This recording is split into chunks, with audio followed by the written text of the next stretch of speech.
മറ്റൊരു വാർത്തയിലേക്ക് വ്യാജരേഖ ചമച്ച് ജോലിയിൽ സ്ഥാനക്കയറ്റം നേടിയ GST സ്റ്റേറ്റ് ടാക്സ് ഓഫീസർക്കെതിരായ അന്വേഷണ ഫയൽ GST കമ്മീഷണറുടെ മുന്നിലെത്തി. ഇതുവരെ കമ്മീഷണർ ഫയലിൽ നടപടിയെടുത്തില്ല. റിപ്പോർട്ടർ വാർത്തയ്ക്ക് പിന്നാലെയാണ് ഫയൽ വീണ്ടും നീങ്ങിത്തുടങ്ങിയത്.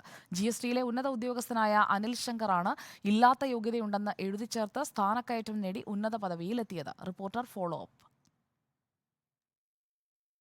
GST സ്റ്റേറ്റ് ടാക്സ് ഓഫീസറായി ജോലി ചെയ്യുന്ന അനിൽ ശങ്കർ വ്യാജരേഖകൾ ഹാജരാക്കിയാണ് ജോലിയിൽ സ്ഥാനക്കയറ്റം നേടിയതെന്ന് ഇതിനകം കണ്ടെത്തി റിപ്പോർട്ട് സമർപ്പിച്ചതാണ്. വർഷം 3 കഴിഞ്ഞു, ഫയൽ അനങ്ങിയില്ല. ഒടുവിൽ സംഭവം റിപ്പോർട്ടർ പുറത്തു കൊണ്ടുവന്നതിന് പിന്നാലെ അന്വേഷണ റിപ്പോർട്ടടങ്ങിയ ഫയലിന് ജീവൻ വെച്ചു. ഫയൽ ഇന്നലെ GST കമ്മീഷണറുടെ മുന്നിലെത്തി.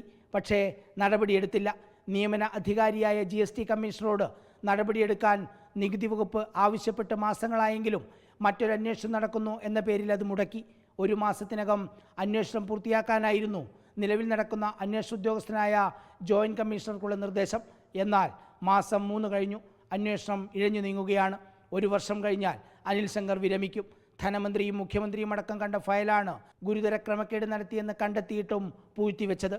അനിൽ ശങ്കർ വ്യാജരേഖ ചമച്ച് സ്ഥാനക്കയറ്റം നേടിയ സംഭവത്തിൽ പലതവണ ശ്രമിച്ചിട്ടും ഇതുവരെ പ്രതികരിക്കാൻ GST കമ്മീഷണർ അജിത് പാട്ടീൽ തയ്യാറായില്ല.